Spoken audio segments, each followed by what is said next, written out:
یہ عورتوں کی پتہ کون سی عادت ہے، نئے کپڑے اور اچھے کپڑے گھر میں رکھے رہیں گے، گھر میں وہ بھنگن بن کر رہیں گی. کبھی جاؤ گھر میں، صبح سے شام تک نوکری کرو اور آفس سے گھر واپس جاؤ تو دیکھو کچن میں گھسی ہوئی ہے، سلوار گھسی ہوئی ہے، برتن مانج رہی ہے، قریب جاؤ تو پسینے کی بدبو آ رہی ہے. جبکہ اس عورت کو معلوم ہے کہ میرا شوہر آفس سے آنے والا ہے، اس کو پہلے سے بند صبر کر تیار رہنا چاہیے، اچھے کپڑے پہن کر تیار رہنا چاہیے. گھر میں رہے گی بھنگن بن کر اور شادی میں جائے گی ہیما مالنی کی اماں بن کر. عجیب دستور ہے. شوہر لا رہا ہے، کما رہا شوہر، اور دیکھ رہے پڑوسی، دیکھ رہے گاؤں والے، دیکھ رہے محلے والے. یہ عجیب سسٹم ہے، عجیب سسٹم. ہماری ماں بہنوں کو اس سسٹم کو بدلنا پڑے گا. تو یہ ام سلیم کو دیکھیے آپ، ابو طلحہ کا بیٹا ام سلیم کا بیمار رہتا تھا، روزانہ خیر خیریت پوچھتے تھے. ایک دن دیر سے آئے اور بچے کا انتقال ہو گیا. سوچئے بچے کا انتقال. میری ماں بہنوں تم اس واقعے کو سنو، یہ تمہارے مطلب کا واقعہ ہے. شوہر ذرا دیر سے گھر سے کام سے آئے، تھکے ہوئے تھے، سیدھے روم میں چلے گئے. ام سلیم نے محلے کی عورتوں سے کہہ دیا کہ میرے بیٹے کا انتقال ہو گیا، لیکن اس کی خبر میرے پتی کو، میرے شوہر کو میرے علاوہ کوئی دوسرا نہیں دے گا. تم جاؤ، میرے گھر میں بھیڑ مت لگاؤ. شوہر کو ابھی پتا نہیں کہ گھر میں میرا بیٹا انتقال کر گیا. شوہر عشاء کے بعد گھر میں آئے. گھر میں آتے ہی پوچھا بیوی سے، ام سلیم، کہا جی کیا ہوا، بیٹا کیسا ہے؟ کہا الحمدللہ. اور دنوں کی بنسبت آج بچے کو بہت آرام ہے. آج تو اتنا آرام ہے کہ آج جتنا آرام تو بچے کو کبھی ملا ہی نہیں. دیکھیے کتنی خوبصورتی کے ساتھ اپنے شوہر کو یہ پیغام دے دیا. اچھا ٹھیک ہے، سونے دو. سو رہا ہے، سونے دو. ٹھیک ہے، تب اس کو جگانا ٹھیک نہیں ہے، سو رہا ہے. کہا ٹھیک ہے، آپ نہا دھو لیجئے، فریش ہو جائیے، میں کھانا لگاتی ہوں.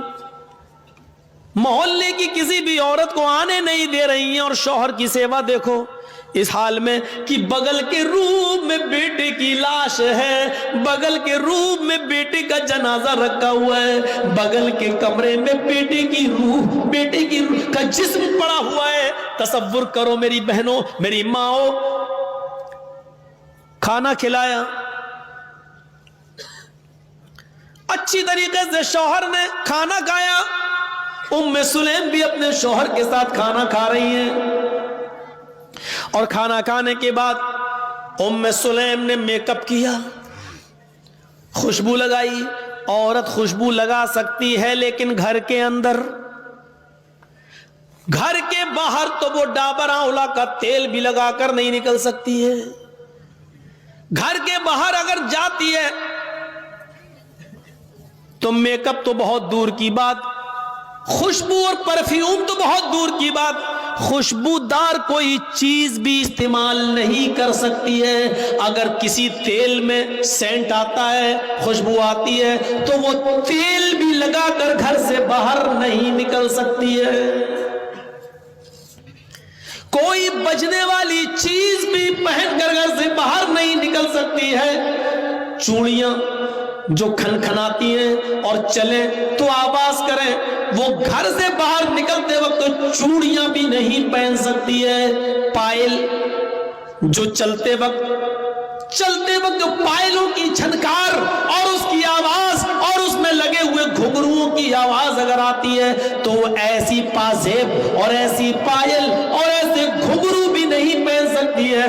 یاد رکھیے میری بہنوں، میری ماں، میری بیٹیوں، سوچئے گا ضرور اور غور کیجئے گا کہ لپسٹک، کریم پاؤڈر تو بہت دور کی بات ہے، گھر سے نکلنا ہے تو خوشبودار تیل لگا کر بھی نہیں نکل سکتی ہے. چوڑیاں جو کھنکھناتی ہیں، کھن کھن کی آواز، یا چلتے وقت چوڑیوں کی آواز آئے، چلتے وقت ہاتھ ہلیں اور چوڑیاں بولیں، تو ان چوڑیوں کو پہن کر بھی نہیں جانا ہے. پائل اگر اس میں آواز ہے تو وہ بھی پہن کر نہیں جا سکتی ہیں. یہاں تک کہ اگر اونچی ہل کی چپل، اونچی ہل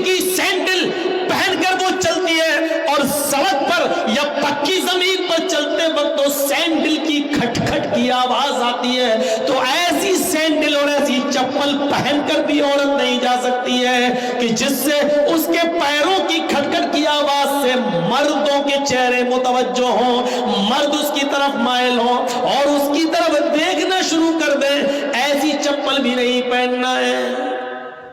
پہنیے، ممتا دیدی کی طرح پہن لیجئے، ہوائی چپل پہن کے جائیے، کون منع کر رہا آپ کو؟ شان میں گستاخی ہو گئی مولانا صاحب، اب ہمارے بوتن آگے 150 روپے کی چپل پہنیں گے، اب تم 300 کی 500 کی ہل والی چپل پہنو گی، ہل والی چپل پہن کے جاؤ گی، بولے گی کھٹ کھٹ، ادھر نوجوانوں کے دل بولیں گے دھاک دھاک۔ یہ صورتحال ہو رہی ہے آج کل، تمہاری چپلوں کی ادھر سے آواز، ادھر لڑکوں کے دل۔ اس اسلام نے اسی سے تو روکا ہے، جڑ کو ہی ختم کر دیا ہے۔ اونچی ایڑی کی، اونچی ہل کی چپل بھی عورت اگر آواز کرتی ہے تو نہیں پہن سکتی ہے، چوڑی اگر آواز کرتی ہے تو نہیں پہن سکتی ہے۔ ایک آدھ کڑا پہن لیا کوئی بات نہیں، ایک کڑا پہن لیا اس میں، ایک کڑا پہن لیا اس میں، آواز تو نہیں کر رہا، جائیے، لیکن ہاتھوں میں ساکس ہونا، گلیوز ہونا چاہیے، پیروں میں ساکس ہونا چاہیے، جائیے۔ ٹخنے سے نیچا نقاب اوڑھنی یا چادر ٹخنے سے نیچا ہونا چاہیے، اتنی نیچی ہونی چاہیے کہ آپ کی چپل بھی نظر نہ آئے، چپل سی چھپی ہوئی ہو، اور آپ کا نقاب، آپ کا حجاب، آپ کی چادر زمین کی مٹی سے چھلتی ہوئی، روڈ سے چھلتی ہوئی جانی چاہیے۔ یہ ہے اسلامی پردہ۔ مولانا صاحب کیوں بتا رہے ہو؟ ہمیں کرنا ہی نہیں ہے، ہمیں کرنا ہی نہیں ہے۔ ارے تمہیں کرنا نہیں، ہمیں تو بتانا ہے۔ 1 سال کے بعد جلسہ لوگ کراتے ہیں بیچارے، اسی مقصد سے تو کراتے ہیں، تو یہ ہونا چاہیے، یہ تو عورت یہ سب چیزیں پہن کر نہیں نکل سکتی ہے۔ اس ابراہیم علیہ السلام نے کہا بیوی کو طلاق دے دیا، کام میں نہیں رکھ سکتا۔ ہماری ماں بہنوں، ام سلیم کے اس واقعے سے عبرت حاصل کرو۔ میک اپ کرتی ہیں، خوشبو لگاتی ہیں، خوشبو لگانے کے بعد وہ اپنے شوہر کے پاس بھی جاتی ہیں اور وہ اپنے شوہر سے مجامعات بھی کرتی ہیں، ہم بستر بھی ہوتی ہیں۔ سوچئے بغل میں بیٹے کی لاش ہے، بیٹے کا جنازہ ہے، اور وہ رات میں میک اپ۔ تصور کریں ہماری بہنیں اور ہماری قوم کی بیٹیاں، کیا گھر میں آپ کے بیٹے کا انتقال ہو جائے، کیا ایسی صورت میں اپنے شوہر کو اتنا خوش رکھ سکتی ہیں؟ ہم بستری کے بعد جب دونوں فارغ ہوئے،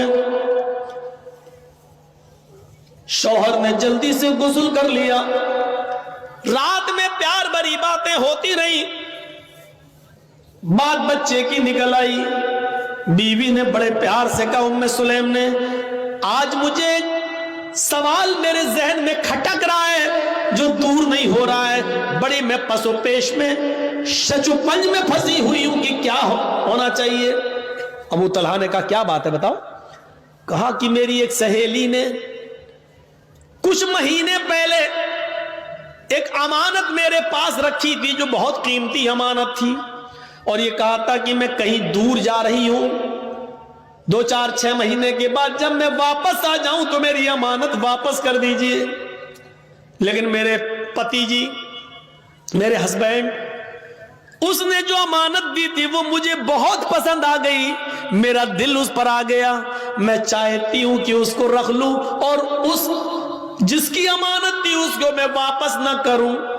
ابو طلحہ نے کہا نہیں، یہ تو غلط بات ہے، یہ امانت میں خیانت ہے، یہ گناہ ہوگا۔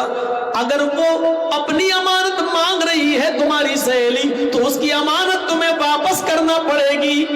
کہا لیکن وہ امانت مجھے بہت پسند ہے، اس چیز پر میرا دل آ گیا ہے، میں نہیں چاہتی ہوں کہ اس کو وہ دوں۔ ابو طلحہ نے کہا تم بہت غلط کر رہی ہو، تمہیں اس کی امانت دینا پڑے گی ورنہ جہنم میں جاؤ گی، بے ایمانی مت کرو، جس کی امانت تھی اس کی امانت واپس کر دو۔ کہا میرے پیارے شوہر، تو پھر ایک امانت اللہ نے مجھے دی تھی، 2-3 سال پہلے اللہ نے مجھے بھی ایک امانت دی تھی، اور وہ امانت مجھے بہت زیادہ پسند ہے، اس امانت پر میرا دل آ گیا ہے، وہ امانت میرا بیٹا ہے، لیکن آج اللہ نے اپنی امانت مجھ سے مانگی تو میں نے اس کی امانت اس کو واپس کر دی۔ اس کی امانت میں نے اس کو واپس کر دی. اگر میں اپنے پاس رکھتی اور اس پر بے ایمانی کرتی تو امانت میں خیانت ہوتی. میرے پیارے شوہر، بچہ آرام سے سو رہا ہے، اس کا مطلب یہ ہے کہ بچہ میرا اس دنیا میں نہیں رہا، اللہ کی امانت دی، اللہ نے اس بچے کو لے لیا ہے. ابو طلحہ کے پیروں کے نیچے سے زمین سرک گئی. بولے تو کچھ نہیں، لیکن کہا کہ اس حال میں بھی تم مجھے کھانا کھلا رہی ہو، تم مجھ سے ہم بستری کر رہی ہو، پیار و محبت تم نے مجھ سے کیا ہے، تم نے بچے کے بارے میں مجھے بتایا نہیں. وہ تو ٹھیک ہے، اللہ کی امانت تھی، اللہ نے لے لیا، لیکن اس کا یہ مطلب تو نہیں تھا کہ تم محلے کی عورتوں کو بھی روکے رکھو. کوئی بات نہیں ہے، صبح سورج نکلنے کے بعد اس بچے کو دفن کر دیا جائے گا. حضرت ابو طلحہ جیسی اذان کی آواز ہوتی ہے مسجد میں جاتے ہیں، اللہ کے نبی صلی اللہ علیہ وسلم نماز پڑھاتے ہیں، اور نماز پڑھانے کے بعد جب ابو طلحہ اللہ کے نبی کے پاس بیٹھتے ہیں اور پوری کی پوری رات کی داستان سنا دیتے ہیں. اللہ کے نبی، ایسا ہوا میری بیوی نے رات میں بھی نہیں بتایا ہے، میری بیوی نے مجھے کھانا بھی کھلایا ہے، اس کے بعد ہم بستری بھی کیے، شاریرک سمبند بھی بنایا ہے. اے اللہ کے نبی، اس کے بعد کا اللہ کی امانت بھی اللہ نے لے لیا. اللہ کے نبی فرماتے ابو طلحہ بس اے ابو طلحہ، اللہ تمہاری بیوی کو جزائے خیر دے، اللہ اس کو اچھا بدلہ دے، اور تم دونوں نے آج رات میں جو مجامعت کی، جو ہم بستری کی ہے، اللہ اس میں برکت عطا فرمائے، اللہ اس میں برکت عطا فرمائے، اللہ اس میں برکت دے. اسی دن کی مجامعت اور ہم بستری سے حضرت ام سلیم کو حمل ٹھہرا ہے، اسی ام سلیم کو حمل ٹھہرا ہے، اور اسی ابو طلحہ کو ام سلیم سے اسی دن حمل ٹھہرا ہے، اور پھر 9 مہینے کے بعد بچہ پیدا ہوتا ہے. اس بچے کا نام انس رکھا جاتا ہے، اس بچے کا نام انس رکھا جاتا ہے. اللہ کے نبی جب یہ بچہ پیدا ہوا تو سب سے پہلے اللہ کے نبی نے کھجور اپنے منہ میں چبایا، اور چبایا ہوا کھجور نکالا اور اپنی انگلی سے نکال کر حضرت انس کے منہ میں ڈالا اور دعا کی، اے اللہ حضرت انس کے مال میں اور اس کی اولاد میں برکت عطا فرما، اس کی اولاد میں برکت عطا فرما، ان کے مال میں اور ان کی اولاد میں برکت عطا فرما. یہ انس ہی تھے جنہوں نے 10 سال جناب محمد رسول اللہ کی خدمت کی ہے.